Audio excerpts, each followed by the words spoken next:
Actualmente el centro de mi investigación actual es investigar a los latinoamericanos que desde fuera de Latinoamérica, estando especialmente en Europa o incluso en Estados Unidos, pero más bien en Europa, formaron ligas, formaron redes para luchar a favor de la independencia, de toda la independencia de toda América Latina, no solo de un país o de otro, sino de toda América Latina.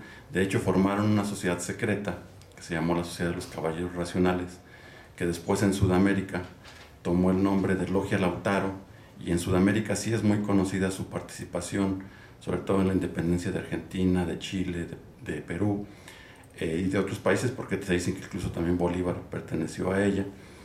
Pero aquí en México sabemos muy poco de ellos, y realmente hubo mexicanos en esa sociedad secreta. Uno de ellos fue precisamente Fray Servando Teresa de Mier, de quien voy a hablar, y otros fueron miembros de una familia novohispana muy rica, una familia criolla, que es la familia Faguaga Villaurrutia, que también participó en esa sociedad secreta en Londres y también aportó fondos económicos para que se distribuyeran materiales en toda América Latina,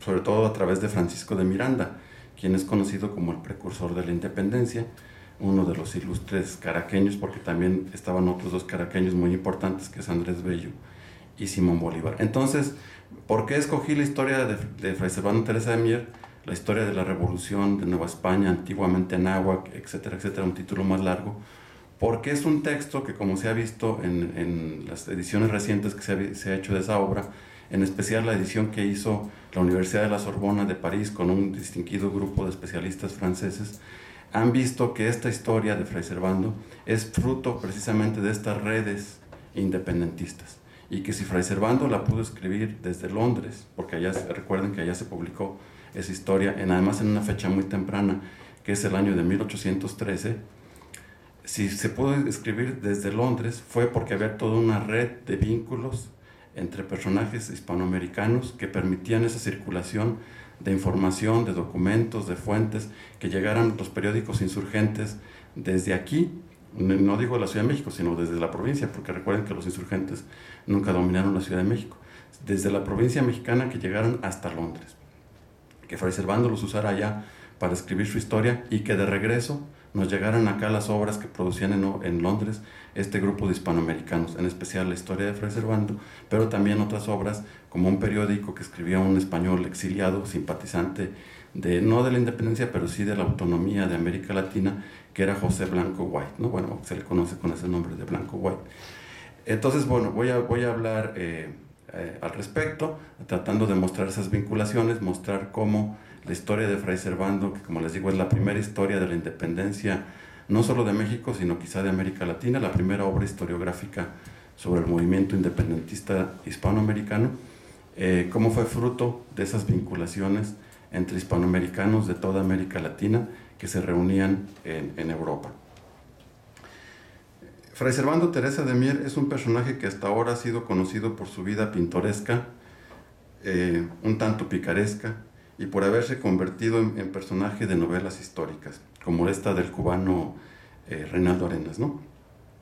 Lo que ha ocultado su importancia histórica real como un activo protagonista de la lucha hispanoamericana por alcanzar su independencia, y como su primer historiador, ya que su historia de la Revolución de Nueva España, antiguamente Anáhuac, o verdadero origen y causas de ella, con la relación de sus progresos hasta el presente año de 1813, que es el título completo, publicada en Londres el año mencionado en el título, es probablemente la primera obra historiográfica sobre dicho movimiento. ¿Cómo pudo escribirla estando tan lejos del teatro de los acontecimientos? La respuesta es por la vinculación estrecha de Fray Servando con redes de hispanoamericanos residentes, algunos en Europa y otros en América, cuyo objetivo era precisamente la independencia de estas tierras. La pertenencia de nuestro personaje a esas redes será el objeto principal de esta ponencia, así que iniciemos mencionando cómo comenzó esa relación. Ahora no nos podemos detener en el relato de la azarosa existencia de Fray Servando.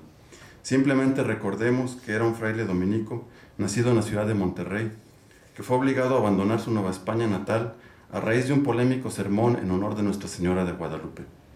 Se le trasladó a España, de donde huyó para iniciar un periplo que lo llevaría a visitar varios países europeos, entre ellos Francia y la península itálica.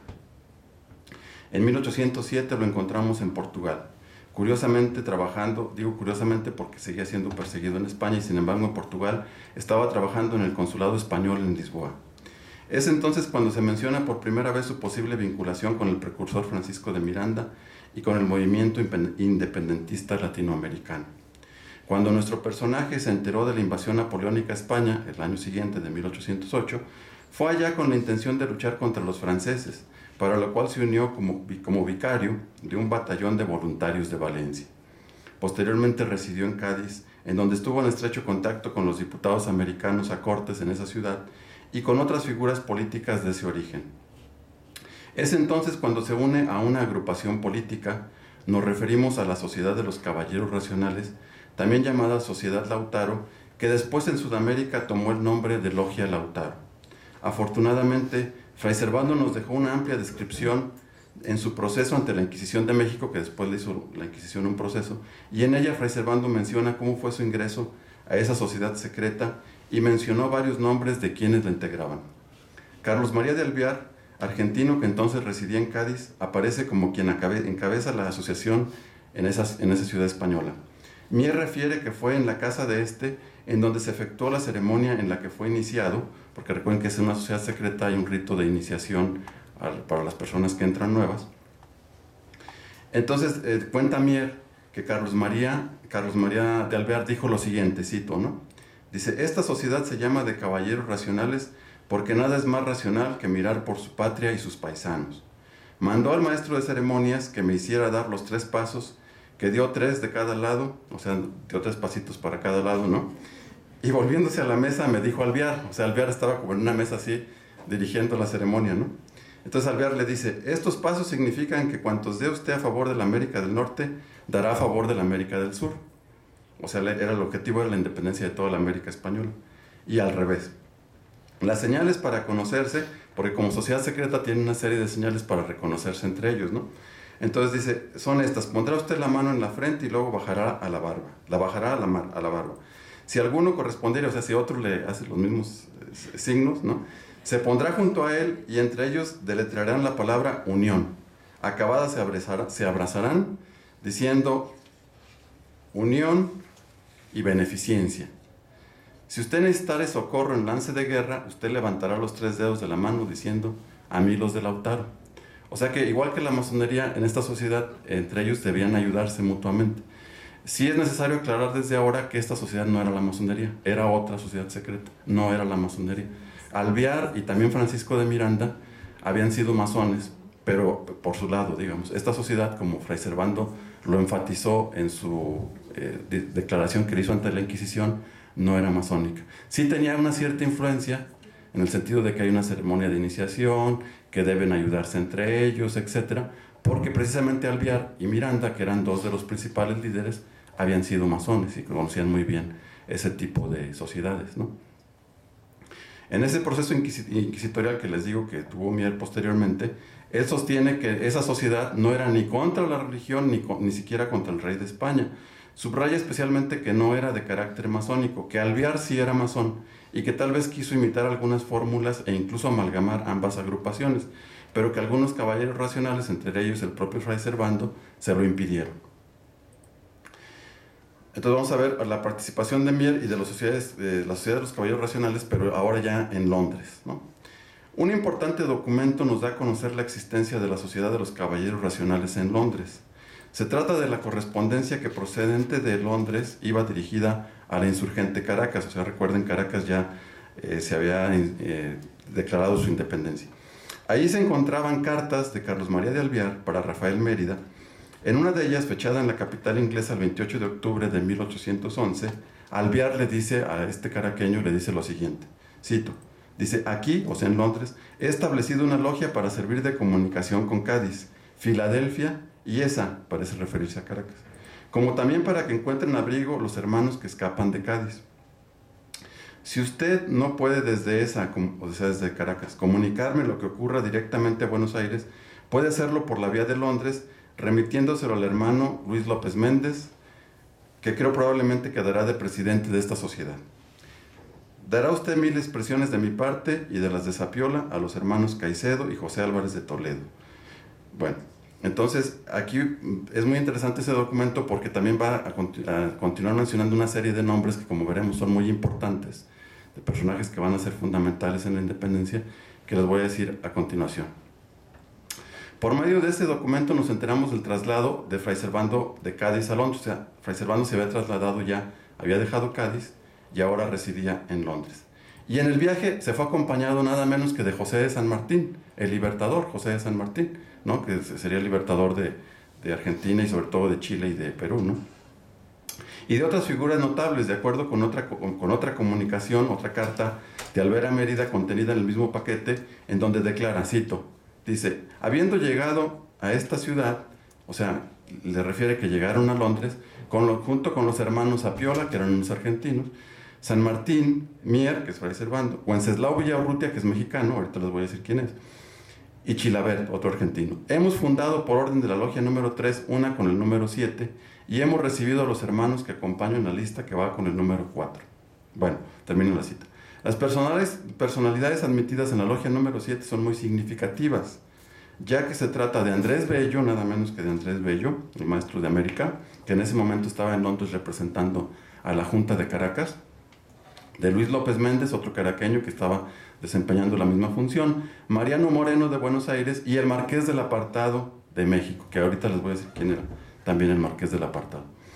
Otro testimonio viene a corroborar la importancia de las redes formadas por la sociedad secreta mencionada en la independencia de Hispanoamérica. Me refiero al cuestionario que José Matías Apiola le respondió al político e historiador argentino Bartolomé Mitre, muchos años después de ocurridos los hechos a los que se refiere. Estas son algunas de las muy interesantes respuestas de Apiola, es decir, Bartolomé Mitre, que como ustedes saben fue después un distinguido historiador argentino, presidente de la República Argentina ya en la segunda mitad del siglo XIX, cuando escribió la historia de San Martín y de otro patriota de Belgrano, que cada uno de ellos escribió biografías, decidió preguntarle a alguien que fuera de esta sociedad secreta que le contestara para saber exactamente en qué consistía, dado que había sido tan importante en la vida de San Martín. Entonces este Sapiola le contesta lo siguiente. Entonces son muchas preguntas, yo he seleccionado las más importantes, ¿no? Algunas de las respuestas que le da Sapiola. Por ejemplo, le dice, Sociedad Lautaro se titulaba La Reunión de Americanos a que fue incorporado en Cádiz. Dice, ignoro quién fue el fundador de la sociedad. En Londres asistí a la sociedad establecida en la Casa de los Diputados de Venezuela. Allí fui ascendido al 5º grado como lo fue el general San Martín. Yo he creído que el general Bolívar ha sido el fundador de la sociedad. En Londres conocí al diputado de Caracas López Méndez y al secretario Andrés Bello, al padre Mier, al Marqués del Apartado, al doctor Villaurrutia, que en realidad es Villaurrutia, que es mexicano, a don Manuel Moreno y otros más. 5 eran los grados, solo recuerdo que el primero la independencia, segundo la república. En Cádiz se llamaba Sociedad de Lautaro, en Buenos Aires Logia de Lautaro. San Martín fundó la Logia de Mendoza, esto ya es mucho después en Argentina. O'Higgins, el libertador chileno, también era parte de ella. Bueno, en fin, termina la cita. El posible viaje que Fray Servando iba a realizar a Buenos Aires, estando en Londres, hubo la posibilidad de que él se trasladara a Buenos Aires, es una muestra más de que estaba profundamente involucrado en las redes independentistas latinoamericanas. Mencionemos desde luego el hecho notable de que la obra de Mier, su historia de la Revolución de Nueva España, esa obra está dedicada al invicto pueblo argentino en su Asamblea Soberana de Buenos Aires. Esa es la dedicatoria de ese libro, ¿no? Entre otras cosas porque nos cuenta Lucas Alamán que cuando Fray Servando estaba escribiendo su historia, originalmente quien lo subsidiaba, quien le daba recursos, era un ex virrey de Nueva España, el virrey José de Iturrigaray, que como ustedes saben fue derrocado en un golpe de estado por los españoles en 1808, cuando surgió la posibilidad de que se formara una junta. Iturrigaray, allá estando en España, empezó a subsidiar a Fray Servando para que reivindicara su memoria. Pero dice Alamán que cuando se dio cuenta Iturrigaray que Fray Servando, más que escribir sobre Iturrigaray, escribía sobre la independencia de América y en especial de Nueva España, que le cortó el subsidio, y que Fray Servando, que ya estaba escribiendo